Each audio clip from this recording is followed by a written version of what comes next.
इस स्वस्थ कार्यक्रम में आपका हम स्वागत करते हैं। आज का जो विषय है परिवार के लिए पौष्टिक भोजन।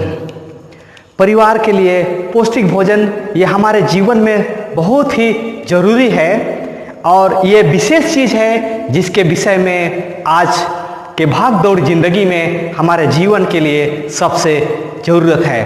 माताएं बहनें जो खाना बनाती है, जो हमारे लिए साग और सब्जी बनाती है, उनके लिए खास संदेश है कि हम किस तरह का भोजन हम अपने परिवार के लिए तैयार करते हैं जिससे कि हम रोग से लड़ सकते हैं, हम स्वस्थ रह सकते हैं, हम तंदुरुस्त रह सकते हैं। आइए हम आगे आज का विषय में जाएंगे और ये विषय है परिवार के लिए पौष्टिक भोजन। परिवार के लिए पौष्टिक भोजन, जितना भी दुनिया में हरा साग सब्जी जो दिखाई देता है हमारे आँखों के सामने, वो हमारे लिए बहुत ज़रूरी है।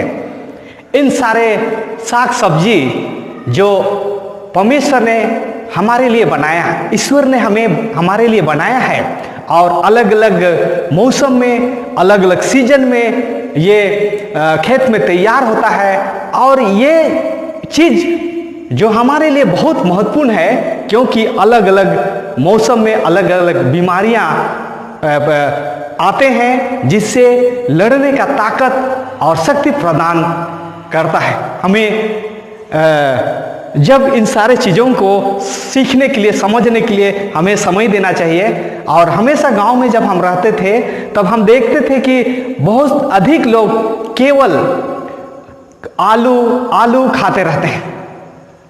साग और सब्जियों की मात्रा जो होना चाहिए भोजन में वो नहीं होने के चलते बहुत सारे लोग आज कुपोषित हैं, दुनिया में कुपोषित हैं और बहुत सारे लोग बीमार हैं, तकलीफ में हैं, समस्या में हैं और उनके जीवन में बहुत सारा रोग है क्योंकि हमने सही भोजन नहीं खाया है।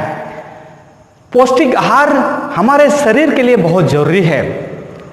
पौष्टिक आहार जिसमें फलों की मात्रा अधिक होना चाहिए, हरे साग सब्जियों की मात्रा अधिक होना चाहिए और ये चीज़ हमारे लिए शरीर के लिए बहुत ज़रूरी है।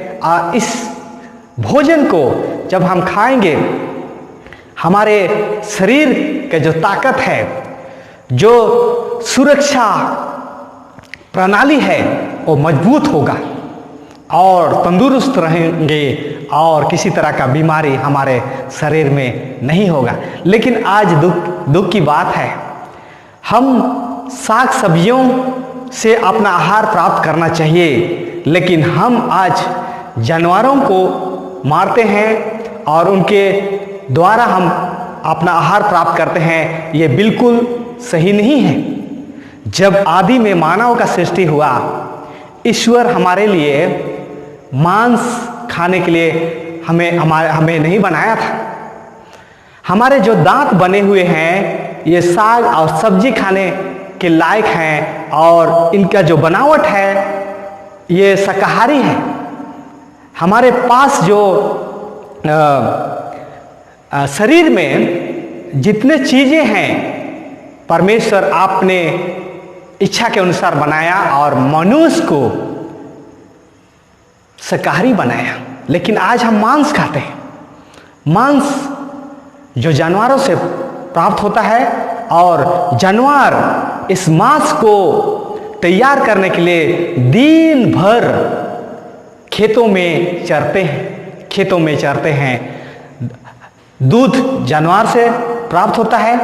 दूध किसके लिए? जानवर का दूध जानवर का बच्चा के लिए है, लेकिन कभी कभी हम उसको पीते हैं और हम भी जानवर का स्वभाव अपने मन में लाते हैं। मांस जो जानवर से प्राप्त करते हैं और जानवर का मांस खा करके हमारा स्वभाव, हमारा चरित्र हम जानवर के जैसा लाते हैं। दुनिया में बहुत सारे लोग हैं जो आज हमारा अपने जीवन को, आज का संदेश जो सुन रहे हैं, आज के अपने जीवन को अपना खान पान से जब तक नहीं सुधारेंगे तब तक उनके लिए बहुत ही दुख की बात है, बहुत तकलीफ की बात है, क्योंकि हम जो खाते हैं वही बनते हैं।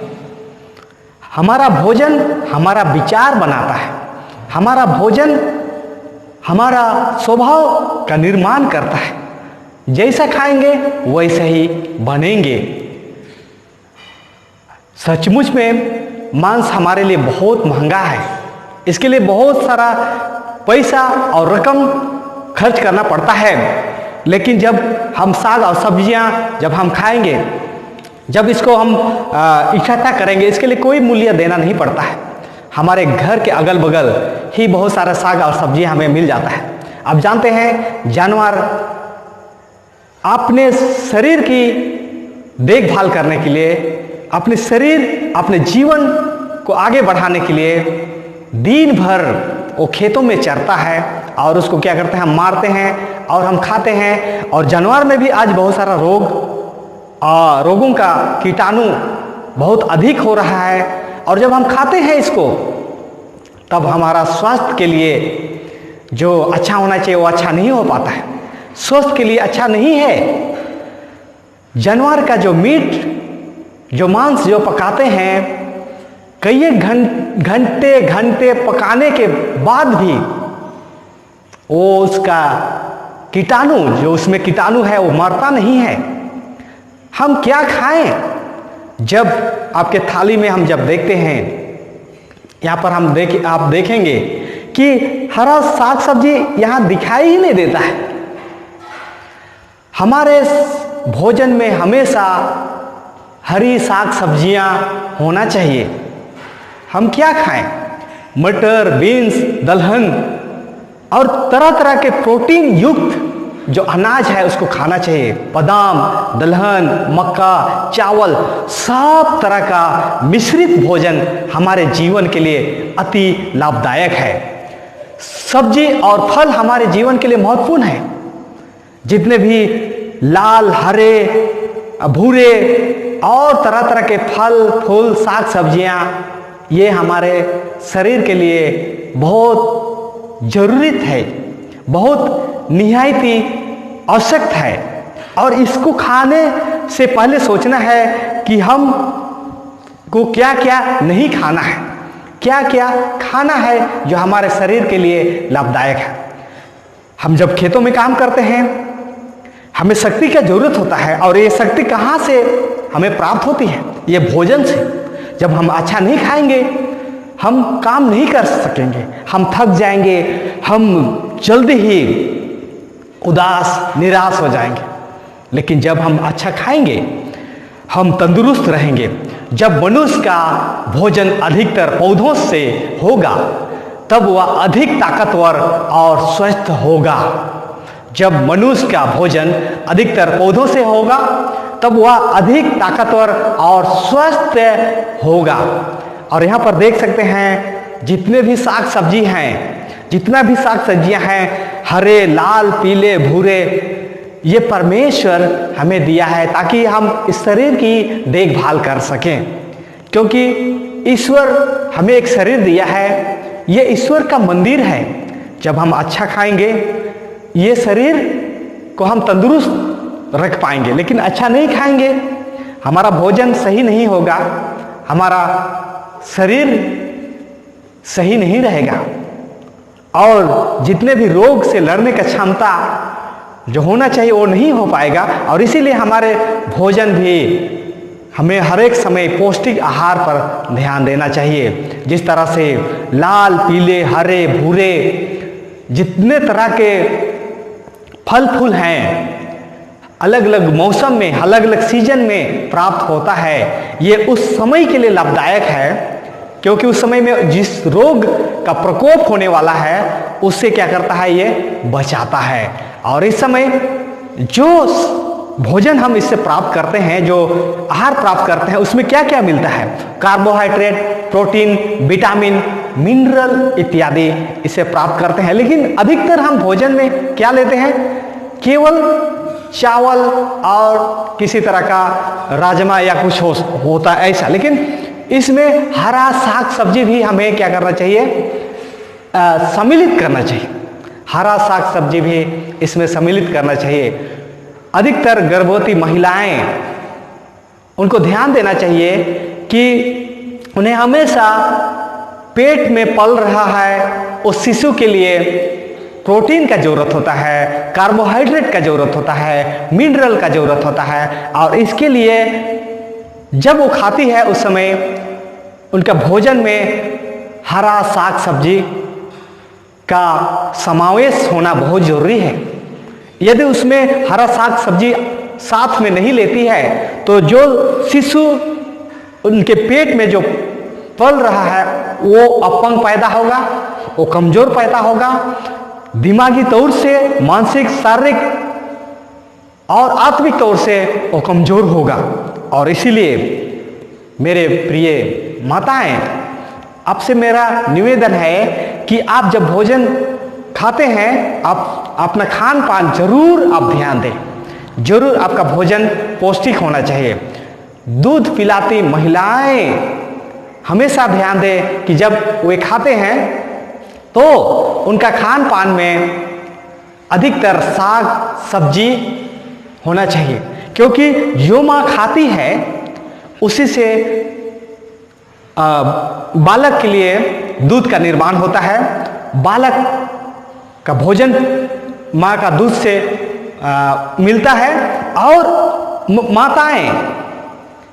माताओं के लिए ये जरूरी है कि उनका भोजन, उनका खान पान पौष्टिक हो, तंदुरुस्त हो, ताकि जो शिशु जो दूध पिला रही है उस शिशु भी अच्छा और मजबूत और तंदुरुस्त होना चाहिए। बच्चों को सस्ते में भोजन कैसे खिलाएं? बच्चों को सस्ते में भोजन कैसे खिलाएं? सस्ता भोजन आपको जानना है। गांव में मड़ुआ रागी मिलता है जो बच्चों के लिए बहुत अच्छा है। उसमें बहुत अधिक कैल्शियम, बहुत सारे विटामिन, बहुत सारे मिनरल पाया जाता है। और उसको घोल करके उसको हलवा बना करके देना चाहिए ताकि बालक के लिए अच्छा हो सके। बच्चे का सर्वाधिक पौष्टिक आहार हमें ध्यान देना चाहिए कि बालक के लिए क्या जरूरत है, उसी तरह से हमें खाना चाहिए ताकि बालक के लिए वो आहार दूध के जरिए मिल सके। अत्यधिक उपलब्ध क्या है हमारे अगल बगल, क्या चीज़ है सस्ते में, क्या क्या हमारे अगल बगल हो सकता है जिसको हम खा करके बालक के लिए तंदुरुस्त भोजन उनको प्राप्त दे सकें। बच्चों को रोग और बीमारियों से रक्षा करता है यह भोजन। जो खाते हैं, जो हम खाते हैं, माताएं खाती है, उनसे बच्चों के लिए तंदुरुस्त रहने के लिए ये माताओं की ओर से जो उनको मिलता है ये बहुत ज़रूरी है। हमेशा छोटे बच्चों को घोल करके देना चाहिए।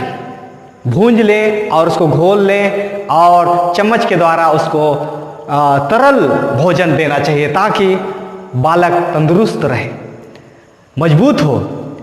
हमेशा जब भोजन पकाते हैं तो इस तरह से खुले स्थानों में नहीं रखना चाहिए। हमेशा भोजन आप जब पकाते हैं तो ज़रूरत से अधिक उसको नहीं पकाना चाहिए, उनको जला नहीं देना चाहिए। ऐसा ना हो कि उसका सारा विटामिन खत्म हो जाए। बीन्स, मटर, दलहन जब पकाते हैं ये पका करके भी खाना चाहिए, लेकिन अधिकतर अंकुरित अनाज उसमें बहुत अधिक विटामिन होता है। और करीबन जब अंकुरित करते हैं तो 4 गुना से अधिक उसमें विटामिन होता है। और ये हमारे शरीर के लिए प्रोटीन और बहुत सारा मिनरल्स, विटामिन्स इनसे हम प्राप्त कर सकते हैं। और साधारण तरीका आप अपना सकते हैं अंकुरित करने के लिए। बोयाम को क्या कीजिए, ऊपर में छेद कीजिए, रात भर उसको भिंगाइए और दिन में बोयाम के अंदर रख दीजिए, पानी निचोड़ लीजिए और इसके बाद उसमें अंकुरन आएगा और अंकुरित अनाज, अंकुरित चना, बादाम ये आपके लिए बहुत सेहतमंद होगा। हमेशा हरा साग सब्जी आपको खाना है और इससे क्या होता है, शरीर में कार्बोहाइड्रेट, प्रोटीन, मिनरल और बहुत सारे विटामिन हमारे शरीर को प्राप्त होता है। गहरा हरा पत्ते वाले सब्जियां जंगलों में प्राप्त होता है, हम आपके बारियों में प्राप्त होता है, अगल बगल प्राप्त होता है। और ये सारे चीज को क्या करना चाहिए, हमें ध्यान देना चाहिए। लोहा, विटामिन ए, कुछ प्रोटीन, कैल्शियम इसमें पाया जाता है। और माताएं हर दिन जब आप भोजन तैयार करते हैं उसमें हमेशा हरा साग सब्जी आपको लेना चाहिए, आपको पकाना चाहिए। ये सारे पत्तियां हैं जो जंगलों में प्राप्त होता है, जैसे कसाबा और बहुत सारे साग जो जंगलों में प्राप्त होता है, ये हमारे लिए बहुत ज़रूरी है। हमारे पुरखे जब बीते समय में जंगलों में रहा करते थे, वे इन सारे साग सब्जियों को खाते थे और वे तंदुरुस्त और रोग रहित रहते थे, उन्हें किसी तरह का रोग नहीं होता था। लेकिन आज क्या किए हम इन सारे चीज़ों को खाना छोड़ दिए, आज रोगी हो रहे हैं, आज हम कमज़ोर हो रहे हैं। मक्का, जितने भी तरह के मक्का हम देखते हैं, लाल, पीला, हरा, ये अलग अलग जितना भी रंग है उसमें अलग अलग विटामिन पाया जाता है। जिस तरह का रंग होता है उसी तरह का उसमें विटामिन पाया जाता है और इसीलिए अलग अलग रंगों वाला मक्का हमें खाना चाहिए ताकि हमारे शरीर को विटामिन मिल सके। उसी तरह से सफ़ेद मक्का भी है। मक्का में अधिक कैल्शियम, अधिक विटामिन और अधिक प्रोटीन पाया जाता है। अनाज आज हम लोग मशीन से कूट करके खाते हैं और जब मशीन से कूटते हैं तब हमारा जो चावल है उसमें क्या कहा जाता है, 4 तरह का विटामिन ही रह जाता है और 12 तरह का विटामिन उससे क्या हो जाता है, चला जाता है। लेकिन जब हम इसको हाथ से कूट करके खाते हैं तब इसमें पूरा विटामिन इसमें पाया जाता है और इसी पहले के लोग इसी तरह से करते थे और वे तंदुरुस्त रहते थे और उन्हें कोई किसी तरह का रोग नहीं होता था। और इस तरह से जब हम खाएंगे उसमें प्रोटीन, पूरा प्रोटीन मिलेगा हमको, विटामिन मिलेगा, पूरा खनिज मिलेगा और सही तरह से हमें पकाना है। हमें अधिक भी गीला नहीं कर देना चाहिए, अधिक नहीं पकाना चाहिए, जितना ज़रूरत है उतना ही पकाना चाहिए। अत्यधिक ना पकाएं, बचे पानी का उपयोग करें। जो पानी बचता है, जो अनाज पकाते हैं उसमें भी बहुत सारा विटामिन मिला हुआ रहता है, उसको भी उपयोग करना चाहिए। और इस तरह से कोई भी अनाज आप पका रहे हैं उससे पहले अच्छी तरह से उसको धो लें, साफ कर लें और उसके बाद ही पकाएं। फल, आप जानते हैं परमेश्वर ने शरीर को तंदुरुस्त रहने के लिए शरीर में एक चीज़ का ज़रूरत होता है, चीनी का ज़रूरत होता है और चीनी खाकर हम डायबिटीज हो जाते हैं। लेकिन परमेश्वर ने हमारा शरीर को अच्छा रखने के लिए, हमारे शरीर को तंदुरुस्त रखने के लिए इन फलों में, केला में क्या किया है, चीनी डाल दी है और जब इसको खाते हैं तो हमारा शरीर का चीनी बरकरार रहता है। जितना शरीर को चीनी का ज़रूरत है उतना ही हमें मिलता है। विटामिन सी इससे मिलता है और प्राकृतिक द्वारा हमें चीनी लेना चाहिए। सीधे हम डायरेक्ट चीनी नहीं ले सकते हैं, जो हमारे लिए अच्छा नहीं है। हमेशा माताएं अपने रसोई में साग सब्जी आपको नित्य लाना चाहिए, पकाना चाहिए। तंदुरुस्त आपके परिवार को रखने के लिए, मजबूत रखने के लिए, अच्छा रखने के लिए हर दिन का भोजन में साग सब्जी हमें सम्मिलित करना चाहिए। हमें सूखे हुए इस तरह से बिस्किट्स, इस तरह से पाव रोटी, ब्रेड, इन सारे चीज़ों से हमेशा दूर रहना चाहिए। इसमें किसी तरह का विटामिन नहीं है, ये सारे सूखे हैं और इसमें सारा विटामिन ख़त्म है, इसमें किसी तरह का विटामिन नहीं पाया जाता है। हमेशा फल खाना चाहिए। हमें गर्मी के दिन में तरबूज हमें मिलता है जो हमारे खून में रेड ब्लड लाल रक्त कोशिका है उसको बढ़ावा देता है, जो हमारे शरीर के लिए अच्छा है। लेकिन और एक महत्वपूर्ण हमारे जीवन के लिए बहुत जरूरी है, वो मन के लिए, आत्मिक के लिए और हृदय के लिए, वो है ईश्वर का वचन। ईश्वर का वचन को हमें नित्य अध्ययन करना चाहिए। यशायाह उसका 55 उसका 2 में कहता है, जो भोजन वस्तु नहीं है उसके लिए तुम क्यों रुपया लगाते हो, और जिससे पेट नहीं भरता उसके लिए क्यों परिश्रम करते हो। मेरी ओर मन लगाकर सुनो, तब उत्तम वस्तुएं खाने पाओगे और चिकनी चिकनी वस्तुएं खाकर संतुष्ट हो जाओगे। ये परमेश्वर का वचन है। स्वस्थ संतुलित हो आहार, एनर्जी दे शरीर को अपार। फल सब्जी अनाज का सेवन बढ़ाएं, फास्ट फूड से बचें और शरीर को स्वस्थ बनाएं। स्वस्थ भोजन का सेवन करें और अपने शरीर को सेहतमंद रखें। सुबह सवेरे भागो कूदो, अपना स्वस्थ बनाओ, जंक फूड को दूर भगाओ, साफ सफाई पर ध्यान दें, भोजन संक्रमण रहित रखें। आप जैसा खाते हैं वैसे ही होते हैं। हाई कैलोरी भोजन लें, पर साथ में हर रोज व्यायाम करना कभी भी ना भूलें। सात्विक भोजन करने वालों से लोग हमेशा डरते हैं। स्वस्थ आहार लें, अनेक बीमारियों से बचें। परमेश्वर इस स्वस्थ संदेश में आपको आशीष दे।